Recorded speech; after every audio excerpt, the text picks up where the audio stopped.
Yo mga idol, kumusta? Mandrigma Sports TV nga pala. Ating pag-usapan, breaking news, coaching yaw, problema kay RJ Abarrientos at Jalen Johnson, kampante pa rin sa Game 6. So mamayang hapon na rin sa 5 PM ang magiging laban ng Barangay Nibra kontra sa Rin Ocean Las 2 Panthers. Masasabing in-expect na nga rin na magiging intense ang laban. Kung mananalo man dito ang Barangay Nibra, talagang makakapasok na rin patungong finals. Kinabahan pa rin ang Rin Ocean dito mga idol dahil kontrolado pa rin sa upunan ng Barangay Nibra ang lamang. Masasabing matinding plano pa rin ang mas kinikilangan ang nasabing coach na si Coach Ying Yao mga idol. Mainit rin sa mga referee ang nasabing coach dahil nagdududa pa rin itong si Coach Ying Yao mga idol kay Boss Al Francis Chua sa nagdaang laban. Panay usap ito si Al Francis Chua mga idol sa mga referee na para may halong pandaraya na nga ba ang Barangay Nibra. Nakita naman nating lahat kung gaano kahirap ang Barangay Nibra kontra sa Rin Ocean para lamang po makuha ang panalo. Ang problema pa rin ang nasabing coach na si Coach Ying Yao mga idol, itong si RJ Abarrientos. Alam na nating lahat kung gaano ka-impact sa bawat outside shooting itong si RJ Abarrientos mga idol.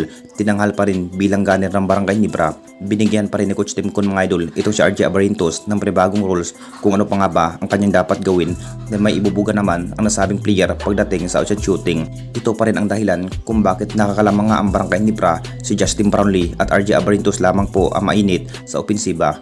Kung titignan nating lahat, big factor pa rin itong si RJ Abarrientos. Siguro madidipinsahan ang magawang plano ni Coach Ying Yao mga idol para kay RJ Abarrientos. Nakapagtala last game itong si RJ Abarrientos na may 31 points. Masasabing malaking problema pa rin kay Coach Ying itong si RJ Abarrientos ngayong PBC miss.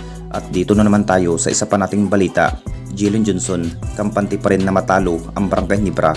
Alam na nating lahat mga idol, kahit hindi gaano nakapagtala sa Game 5 ang nasabing import na si Jalen Johnson mga idol dahil mahigpit rin sa defense si Justin Brownlee.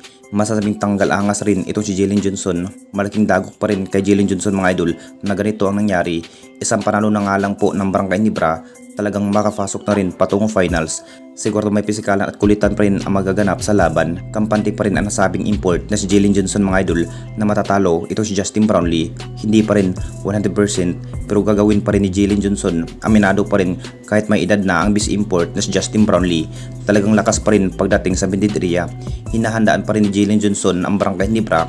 Ini-expect na mainit sa unang quarter nito si Jalen Johnson. Kung sakali magwawagi pa rin ang Rin Ocean dito mga idol, malaki pa rin ang tsansa na ang Rin Ocean na magwawagi at makapasok sa finals. Kung matatalo man dito ang Jinking sa Game 6, PB Commissioner Cup, Best of 7 Series, kumpiyansa pa rin ang nasabing import na gagawin pa rin ang lahat para talunin nga ang Jinkings ngayong semis. Pero hindi pa rin magiging madali para kay Jalen Johnson mga idol dahil may inihandang plano na nga rin itong si Coach Tim Kun mga idol kung paano pa nga bang madidipinsahan ang bawat magiging scoring machine ng Rin Ocean, partikular kay Karakot at Jalen Johnson. Anong masasabi ninyo mga idol tungkol sa ating video?